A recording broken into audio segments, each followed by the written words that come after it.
ಸ್ವಯಂ ಪಾಕ ಅಭಿಮಾನಿಗಳಿಗೆ ಸ್ವಾಗತ. ಇವತ್ತು ರಾಗಿ ಇಡ್ಲಿನ ಹೇಗೆ ಮಾಡೋದು ಅಂತ ನೋಡೋಣ. ಇಲ್ಲಿ ನಾನು ರಾಗಿ ಹಿಟ್ಟನ್ನು ಉಪಯೋಗಿಸ್ಬಿಟ್ಟು ಮಾಡ್ತಾ ಇದ್ದೀನಿ. ನಿಮಗೆ ರಾಗಿನೇ ಸಿಕ್ಕಿದ್ರೆ ಅದನ್ನು ನೆನೆಸಿ ಕೂಡ ಮಾಡ್ಕೋಬೋದು.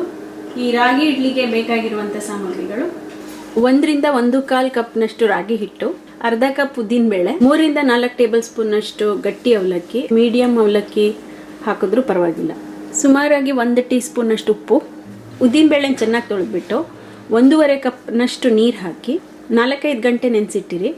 ಬೇಕಾದರೆ ನೀವು 1/4 ಟೀ ಚಮಚದಷ್ಟು ಮೆಂತ್ಯ ಕೂಡ ಹಾಕೋಬೋದು. ಮೆಂತ್ಯ ಹಾಕಿದರೆ ಇದ್ರ ಜೊತೆನೇ ಹಾಕಿ ನೆನೆಸಿ. ಅವಲಕ್ಕಿನೂ ಕೂಡ ಚೆನ್ನಾಗಿ ತೊಳೆದ್ಬಿಟ್ಟು ಸುಮಾರಾಗಿ 1/4 ರಿಂದ ಅರ್ಧ ಕಪ್ನಷ್ಟು ನೀರು ಹಾಕಿ ನೆನೆಸಿಡಿ. ಇದು ಸುಮಾರಾಗಿ 1 ಅರ್ಧ ಗಂಟೆ ನೆಂದರೂ ಸಾಕು. ಇಲ್ಲಾಂತಂದರೆ ಮರ್ತು ಹೋಗುತ್ತೆ ಅನ್ನೋದಾದರೆ ನೀವು ಉದ್ದಿನಬೇಳೆನ ನೆನೆಸ್ತಿರಲ್ಲ, ಆವಾಗ ಇದನ್ನು ನೆನೆಸಿಟ್ಕೋಬೋದು. ಉದ್ದಿನಬೇಳೆ ಮತ್ತು ಅವಲಕ್ಕಿನ ನೀವು ಸೆಪ್ರೇಟಾಗಿ ನೆನೆಸ್ಕೊಳ್ಬೇಕು. ನೆನೆಸಿರುವಂಥ ಉದ್ದಿನಬೇಳೆನ ನಾನು ಗ್ರೈಂಡರಲ್ಲಿ ತಿರುಗಿಕೊಳ್ತಾ ಇದ್ದೀನಿ. ಎಷ್ಟು ನೀರು ನೆನೆಸಿದ್ದೀನೋ ಅಷ್ಟನ್ನು ನೀರು ಹಾಕ್ತಾ ಇದ್ದೀನಿ. ಮಿಕ್ಸರ್ನಲ್ಲಿ ತಿರುವುದಾದರೆ ಫಸ್ಟು ಸ್ವಲ್ಪ ನೀರನ್ನು ತೆಗೆದಿಟ್ಕೊಂಡ್ಬಿಟ್ಟು ಎಷ್ಟು ಬೇಕೋ ಅಷ್ಟು ನೀರು ಹಾಕ್ಕೊಳ್ತಾ ಉದ್ದಿನಬೇಳೆ ಹುದುಗಿಸಿ ರುಬ್ಬಿಟ್ಕೊಳ್ಳಿ. ಈ ಥರ ಚೆನ್ನಾಗಿ ಹುದುಗಬೇಕಿದು. ಈ ಕನ್ಸಿಸ್ಟೆನ್ಸಿನಲ್ಲಿರುತ್ತೆ, ನುಣ್ಣಗೆ ರುಬ್ಕೊಂಡಿರುತ್ತೆ. ಸುಮಾರು 15 ರಿಂದ 20 ನಿಮಿಷ ತಿರುವಿದ್ದೀನಿ. ಇದಕ್ಕೆ ಇವಾಗ ಅವಲಕ್ಕಿ ಹಾಕಿ. ಅವಲಕ್ಕಿನಲ್ಲಿ ತುಂಬ ನೀರಿದ್ರೆ ಸ್ವಲ್ಪ ಹಿಂಡು ಹಾಕಿದ್ರೇ ಒಳ್ಳೆಯದು. 5 ನಿಮಿಷ ತಿರುವಿದ್ರೆ ಸಾಕು. ಈಗ ಇದು ಪೂರ್ತಿ ಆಗಿದೆ. ಇದನ್ನು ಒಂದು ದೊಡ್ಡ ಬೌಲಿಗೆ ತೆಕ್ಕೊಳ್ಳೋಣ. ಉದ್ದು ಮತ್ತು ಅವಲಕ್ಕಿ ರುಬ್ಕೊಂಡಿದ್ದೀವಲ್ಲ ಅದನ್ನು ಒಂದು ದೊಡ್ಡ ಪಾತ್ರೆ ಹಾಕ್ಕೊಳ್ಳಿ. ಇದಕ್ಕೆ ರಾಗಿ ಹಿಟ್ಟು, ಉಪ್ಪು ಎರಡನ್ನೂ ಹಾಕಿ ಚೆನ್ನಾಗಿ ಮಿಕ್ಸ್ ಮಾಡಬೇಕು. ಇಲ್ಲಾಂದರೆ ನೀವು ಇದನ್ನು ಬೇಕಾದ್ರೆ ಒಂದ್ಸಲ ಗ್ರೈಂಡರ್ ಅಥವಾ ಮಿಕ್ಸರ್ಗೆ ಹಾಕ್ಕೊಂಡ್ರೂ ಆಗುತ್ತೆ. ಕಲಸಿದ ಮೇಲೆ ಹದ ನೋಡಿಬಿಟ್ಟು ಬೇಕಂದರೆ ಸ್ವಲ್ಪ ನೀರು ಹಾಕ್ಕೊಳ್ಳಿ. ಇದು ತುಂಬ ಗಟ್ಟಿಯಾಗಿದೆ. 1-2 ಟೇಬಲ್ ಸ್ಪೂನ್ ನೀರು ಬೇಕು ಇದಕ್ಕೆ. ತುಂಬ ನೀರು ಹಾಕ್ಕೋಬೇಡಿ. ಹಾಗೆ ಇದು ಹಿಟ್ಟು ತುಂಬ ಗಟ್ಟಿನೂ ಕೂಡ ಇರಬಾರ್ದು. ಸ್ಪೂನ್ಗಿಂತ ನೀವು ಕೈನಲ್ಲಿ ಮಿಕ್ಸ್ ಮಾಡಿದ್ರೇ ಒಳ್ಳೆಯದು. ಚೆನ್ನಾಗಿ 1-2-3 ನಿಮಿಷ ಮಿಕ್ಸ್ ಮಾಡಿ ಈ ಹದಕ್ಕೆ ಹಿಟ್ಟು ತೊಗೊಂಬಂದರೆ ಸಾಕು. ಎಷ್ಟು ಬೇಕೋ ಅಷ್ಟು ನೀರು ಹಾಕ್ಕೊಳ್ಳಿ.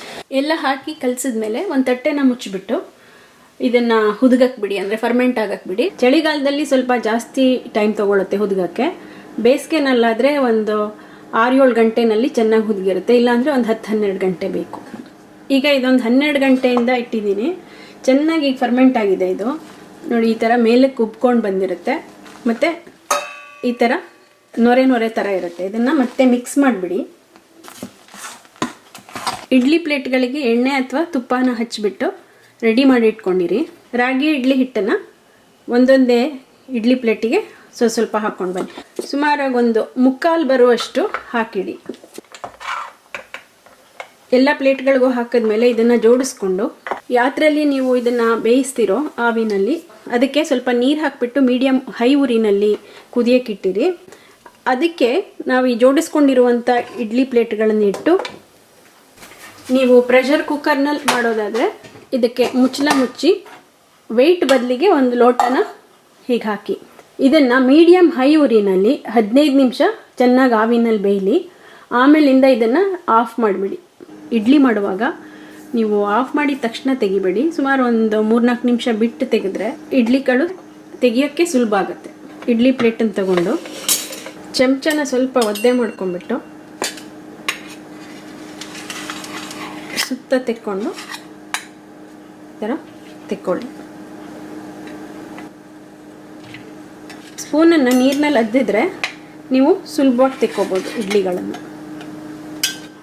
ಹಾಗೆ ತುಂಬ ಮೃದುವಾಗಿ ಚೆನ್ನಾಗಿರುತ್ತೆ ಇಡ್ಲಿ. ಕೊಟ್ಟಿರುವಂಥ ಮೆಷರ್ಮೆಂಟ್ನಲ್ಲಿ ಈ ಸೈಜಿಂದು ಸುಮಾರಾಗಿ ಒಂದು 16 ರಿಂದ 18 ಇಡ್ಲಿಗಳನ್ನು ಮಾಡ್ಕೋಬೋದು. ರಾಗಿ ಇಡ್ಲಿನ ನೀವು ಚಟ್ನಿ ಜೊತೆ ತಿಂದರೆ ಚೆನ್ನಾಗಿರುತ್ತೆ. ಹಾಗೆಯೇ ಈರುಳ್ಳಿ ಆಲೂಗಡ್ಡೆ ಹುಳಿ ಜೊತೆ ಚೆನ್ನಾಗಿರುತ್ತೆ.